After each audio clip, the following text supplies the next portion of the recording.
Did you know that ants can lift 50 times their own body weight? That'd be like if you lifted a car straight over your head. I did, thanks to my fun fact of the day calendar. Also, Hawaiian pizza was invented in Canada yesterday.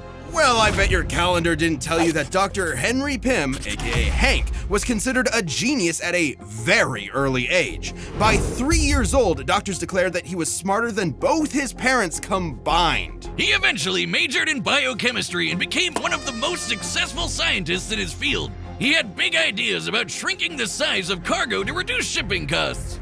Logistics. All of which made him a laughingstock in the scientific community and sparked a long-lasting insecurity and need to prove himself. But he did it! He developed a working serum! He went from laughingstock to Christmas stocking! The much better stock, right behind Bean and Life. So, naturally, he tested the serum on himself, like any self-respecting scientist would, and shrank down to the size of an ant. And just when things started going south, a sweet little ant, let's call her Aunt Hathaway, swooped in and led Hank safely back to his lab where he could return to full size. Hank then harnessed the serum and became the superhero, Ant-Man. Along with his new identity came a fascination in entomology, which makes total sense. Ants are fascinating.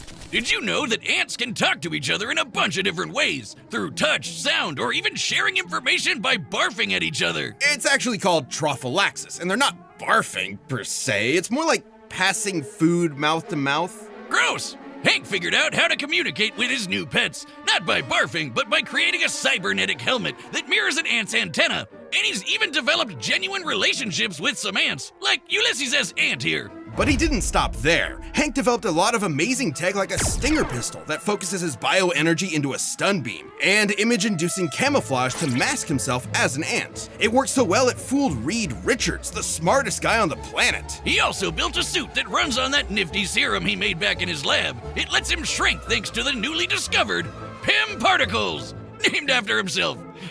Classic Hank. If I invented them, I'd name them Boomsticles! Oh wait, no, that's what I call my testicles. I wouldn't feel the need to come up with some clever name. I would just name them after myself. Whiz Particles. Are you sure about that? That seems disgusting. I think it has a nice ring to it. Just thinking about it now, I feel satisfied and relieved. Speaking of, come back next time and we'll cover Ant-Man's opponent, the Atom.